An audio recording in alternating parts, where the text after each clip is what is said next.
Cette semaine, nous allons lire Bezrat Hashem, Parashat Tetzavé, Parashat Zachor. ואתה תצווה את בני ישראל, ויקחו אליך שמן זית זך, כתית למאור, להעלות נר תמיד.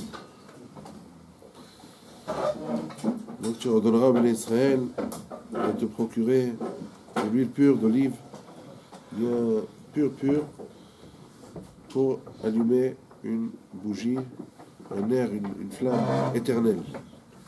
De quelle flamme éternelle on parle? Alors bien entendu, il y avait une mitzvah.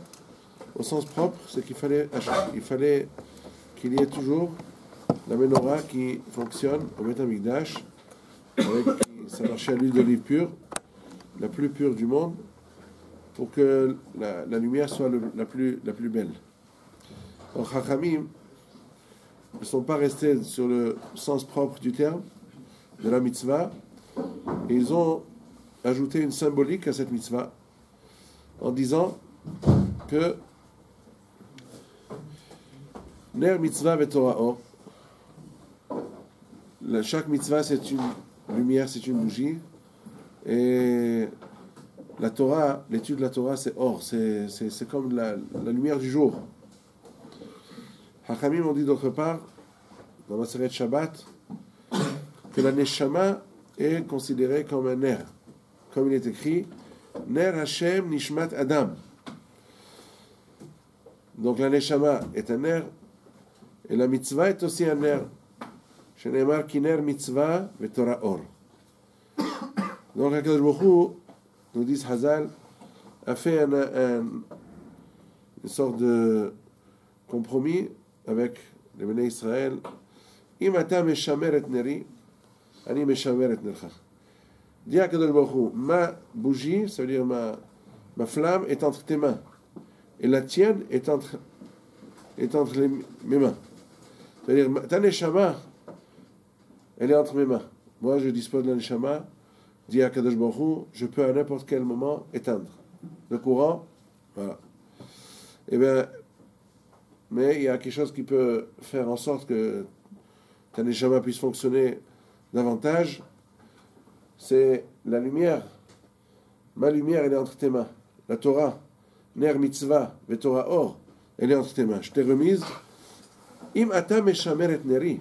Si toi, tu gardes ma lumière, tu fais attention à ma lumière, c'est-à-dire tu allumes ma lumière, tu étudies la Torah, tu accomplis les mitzvot, alors moi je garderai ta lumière, ta neshama, saine et sauve. Sinon, haz v'shalom, le contraire. Alors, avant de continuer à développer ce point-là, avec des exemples qui nous montrent combien le fait de nous attacher à garder les mitzvot et d'étudier la Torah avec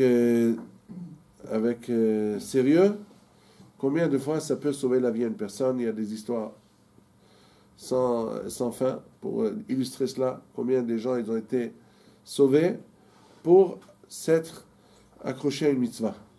La mitzvah leur a sauvé la vie.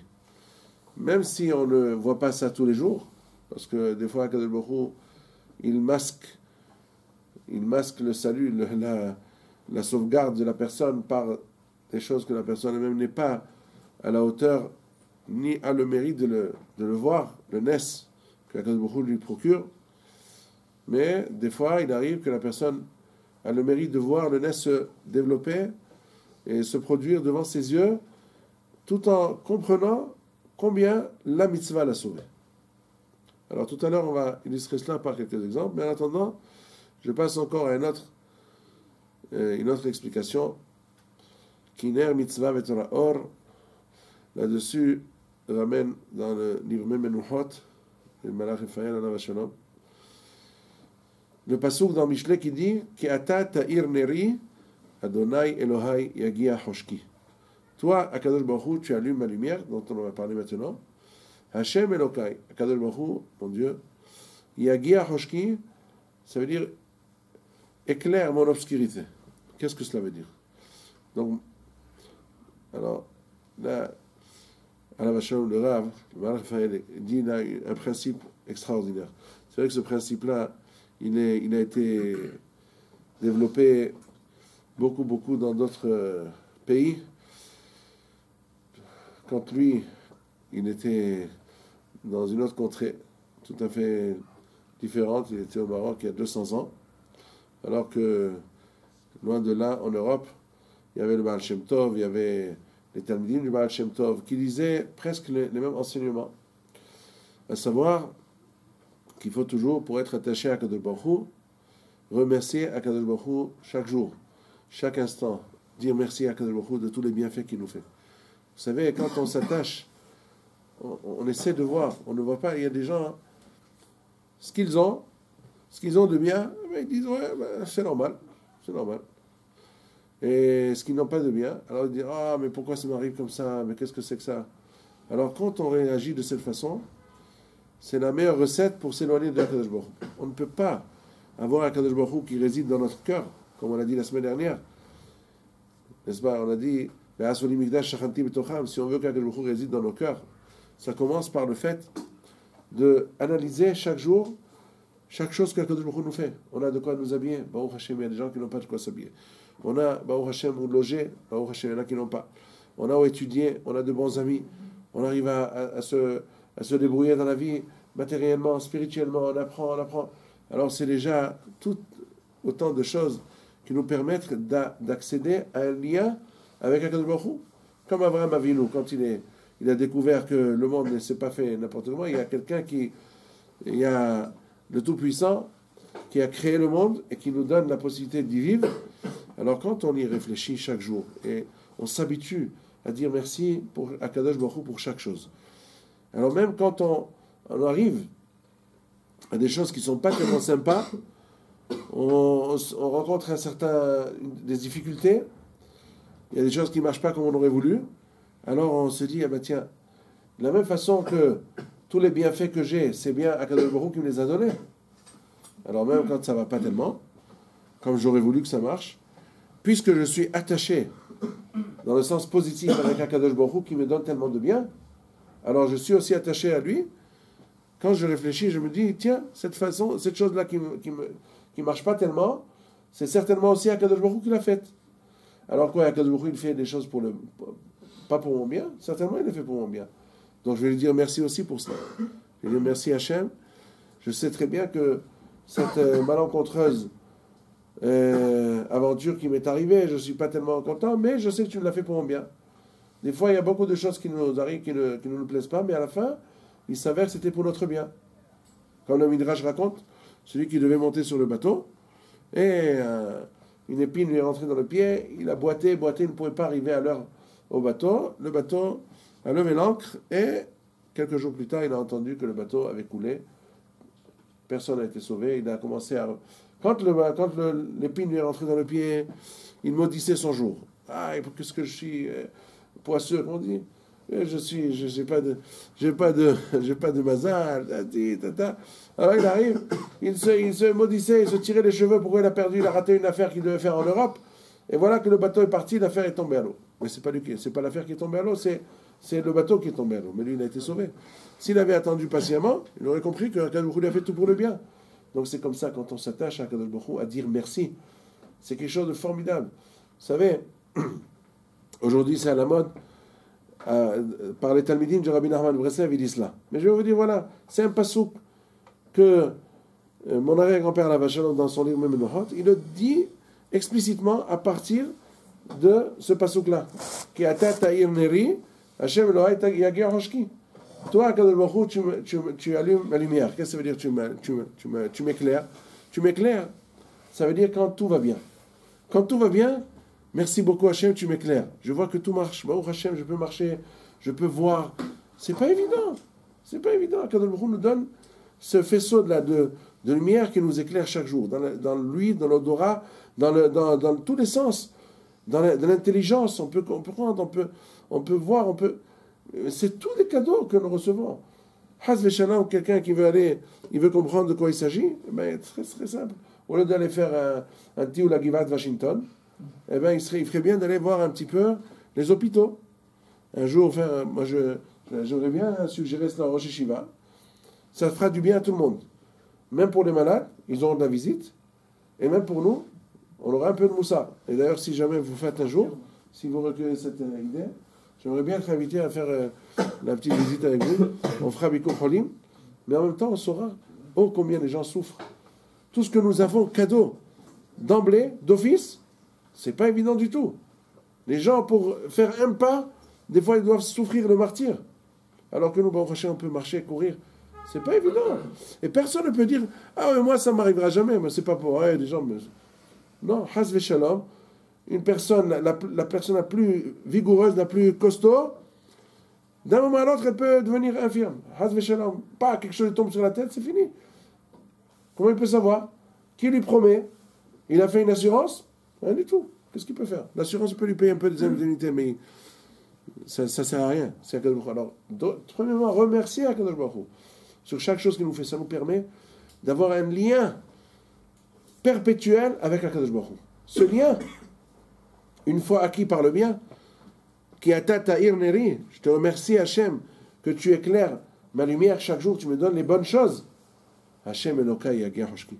Alors quand Haz Veshalom, la personne est de temps en temps en difficulté, Elokai, quand il y a Elokim, c'est Midat Adin, Yagir Hoshki, on pourra comprendre aussi que Akadosh Baruch Hu nous sortira de l'affaire, il nous éclairera de notre obscurité, il nous fera avancer. On sait que c'est pour le bien.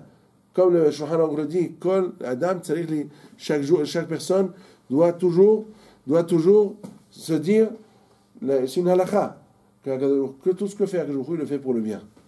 Donc c'est ce qu'il dit, Hashem ori veishaim mihira. Hashem ori, Akadosh Baruch Hu, c'est ma lumière.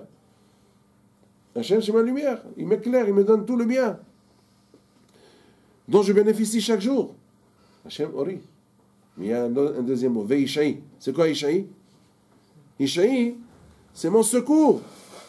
Même quand Haz Veshalom, la personne tombe dans une difficulté, mais le même Hashem qui était ori, qui est ori dans le quotidien, qui me donne tout ce qu'il y a de bien, alors il est aussi Ishaï.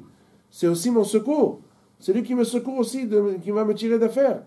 Et de la même façon que le bien, que je vois, que je comprends que c'est le bien, il le fait pour mon bien, eh bien même les choses que je pense qui sont a priori pas bien, je sais qu'un jour il les fait pour mon bien, donc pourquoi je dois être inquiet? Pourquoi je dois me faire du mauvais sang? C'est Akadosh Baruch Hu qui a fait, il le fait tout pour mon bien. Donc c'est ça Hashem ori veishaim. Et il dit, on dit ça chaque jour, Modim anachnu lefanal nisecha shebechol yom aimanu. Chaque jour, il faut être modé, à chaque instant, dire merci à Akadosh Baruch Hu pour chaque chose. Il faut s'habituer. Merci Hashem, Toda Rabba Hashem. Avec ça, on a un contact permanent avec Akadosh Baruch Hu. Vous savez, il y a une halakha qui dit que chaque personne doit compter 100 berachot à faire chaque jour, pas moins. D'abord, c'est une ségoula, c'est une sorte d'amulette contre la magefa, comme ça la Gemara dit, dans Maseret Brachot. Mais, à part cela, le véritable intérêt qu'il y a à faire 100 brachot chaque jour, et surtout les faire avec Kavana, et à voix haute, comme on va le raconter dans l'histoire qui vient, c'est d'obtenir un lien permanent, solide avec Akadosh Baruch Hu. Quand on fait une bracha, Bekol Ram, Baruch Ata Hashem Elokeinu Melech Haolam, Borei Peri Ha'etz, on se remémore chaque instant, c'est Akadosh Baruch Hu qui crée les fruits, c'est Akadosh Baruch Hu qui crée la viande, c'est Akadosh Baruch Hu qui crée tout, c'est lui qui nous a donné tout. Donc on est en lien avec lui. On obtient un lien avec Akadosh Baruch Hu chaque jour, chaque instant. Ce lien-là, il est le plus bénéfique du monde. Quand on a Akadosh Baruch Hu à ses côtés, on peut traverser la Méditerranée à la nage. Quand on l'a pas à nos côtés, on ne peut pas franchir la chaussée. On ne peut pas savoir ce qui peut arriver. Si Akadosh Baruch Hu est avec nous, on peut tout faire. Tous les gens, takum alay milhama, bezot anivotea. Même si tout le monde nous entoure, tous les ennemis, mais Akadosh Baruch Hu est avec nous.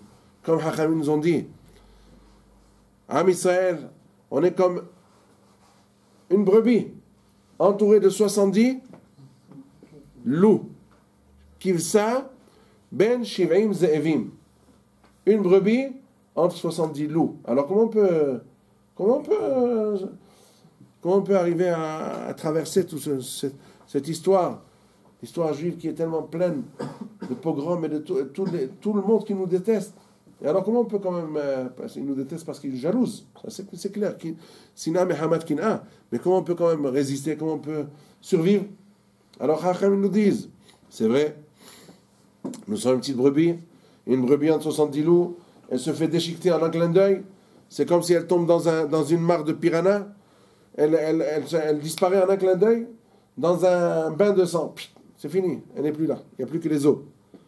Mais, si vous voyez qu'on continue à vivre, parce que Gadol Aroé, le berger, il est grand. Quand on a un berger solide avec une mitrailleuse, il peut y avoir même 70 loups, 700 loups et 7000 loups. Et la brebis restera, et tous les loups, ils iront. Parce que le roé, le berger, il est fort. Et le berger, il a ce coup. Ça, quand on est avec Akadosh Baruch Hu, quand on acquiert la sympathie de Akadosh Baruch Hu, quand on est avec lui, on est toujours avec lui, comme les tzadikim. Les tzadikim, pourquoi ils sont tzadikim? On en a parlé la semaine dernière. Parce qu'ils sont attachés à Akadosh Baruch Hu chaque jour, chaque instant. Comment ils sont attachés avec lui?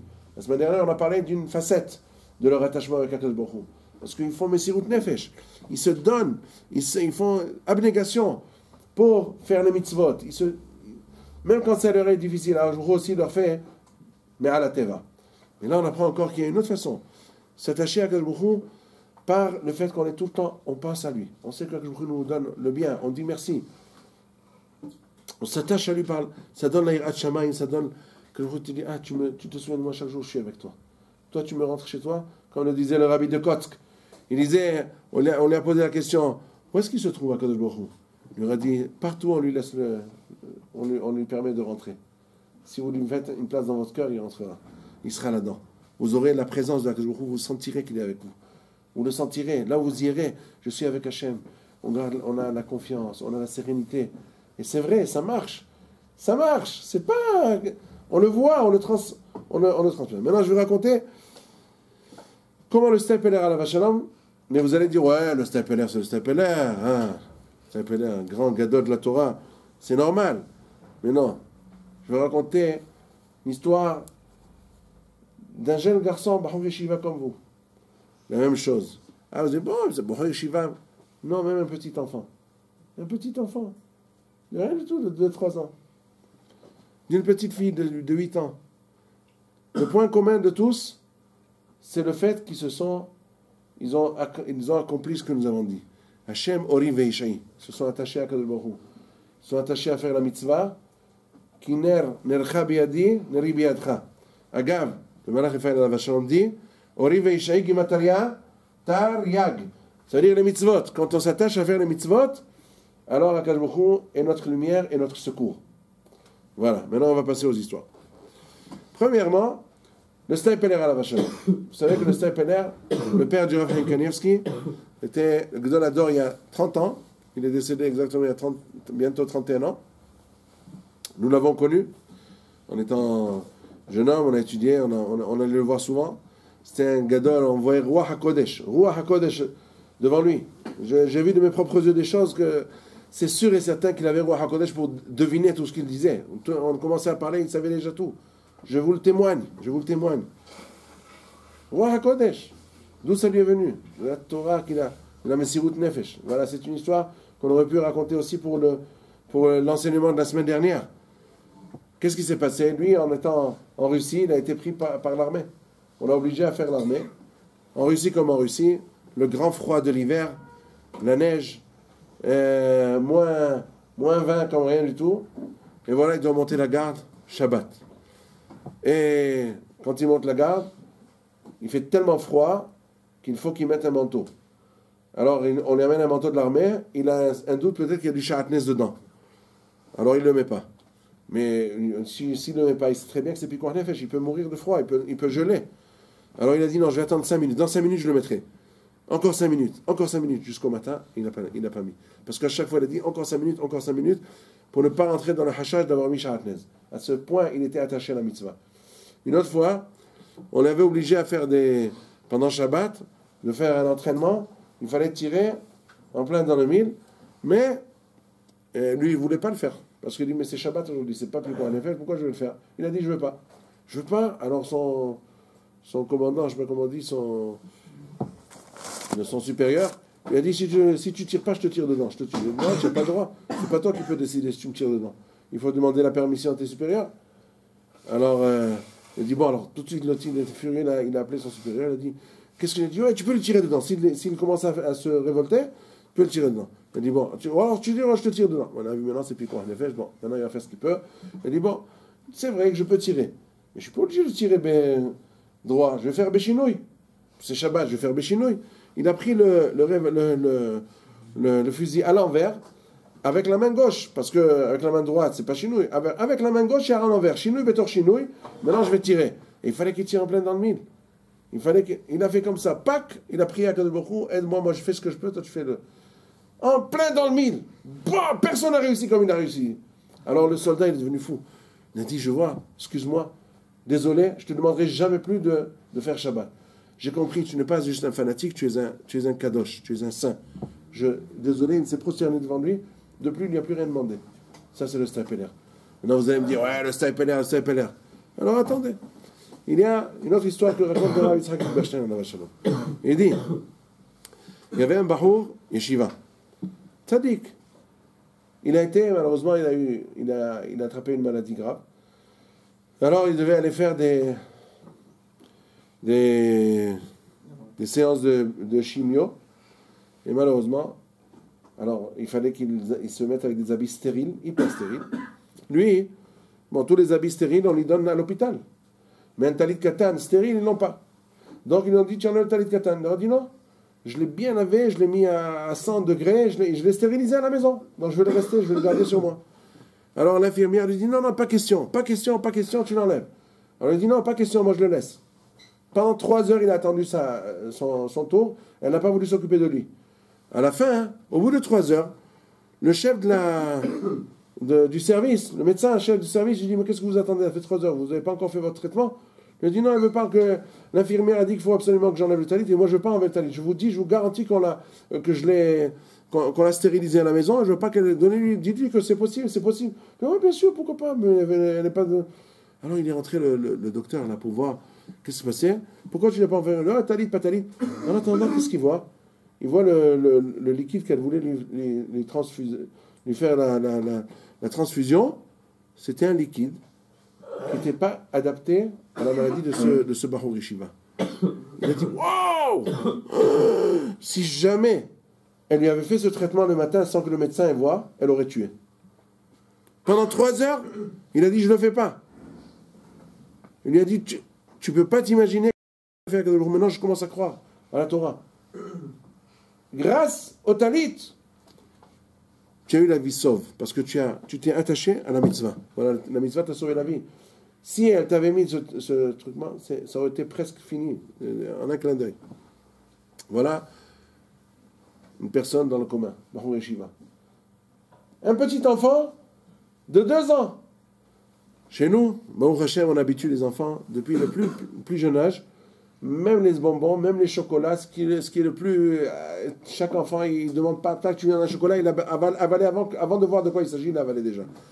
Mais chez nous, c'est pas comme ça.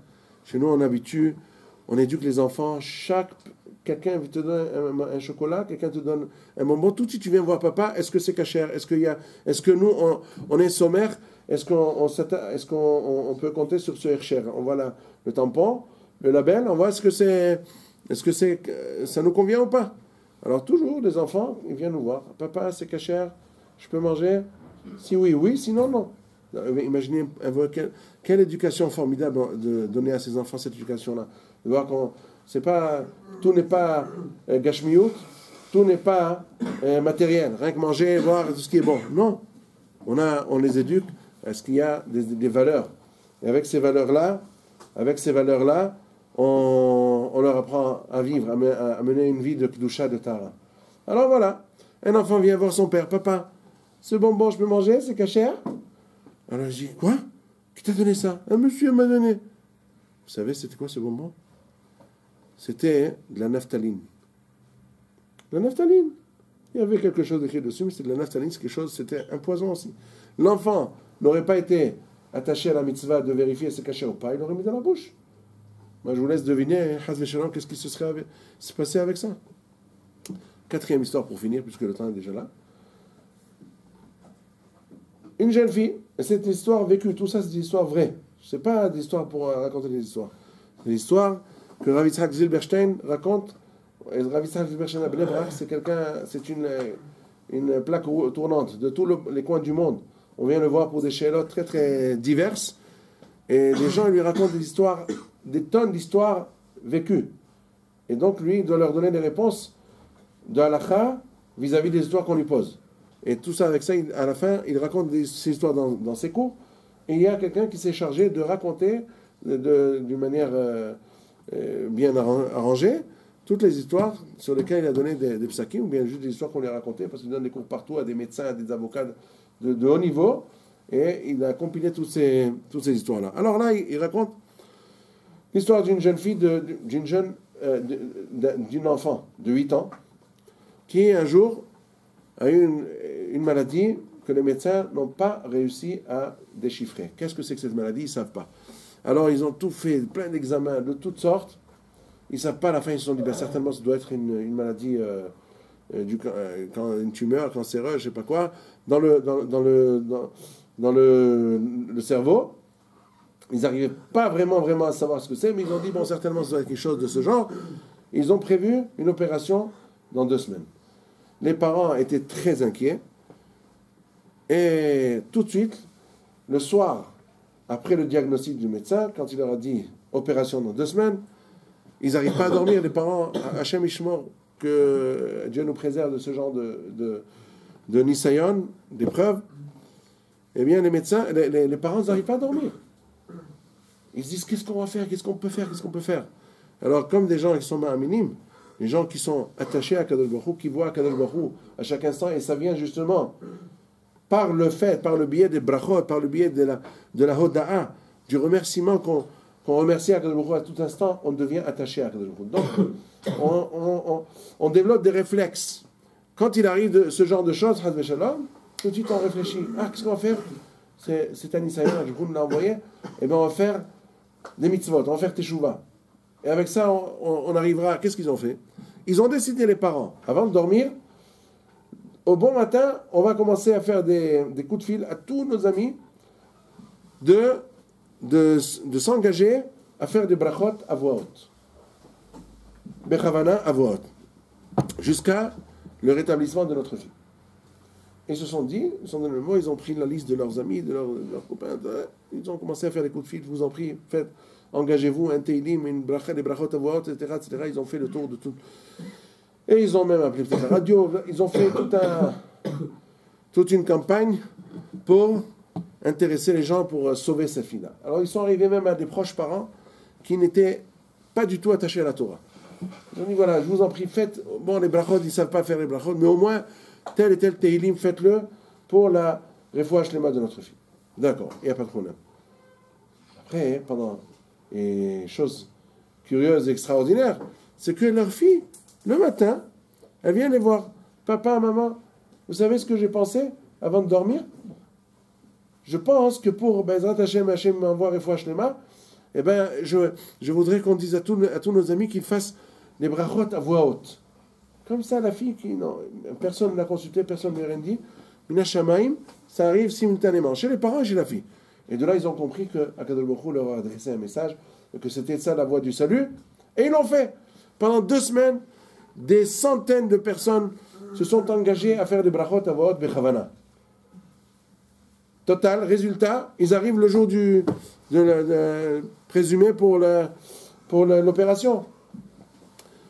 Alors, selon la coutume, ils devaient faire encore un examen, comment on dit, un MRI, quelque chose comme ça, IRM, je ne sais pas comment ça en français, mais qui sont des examens.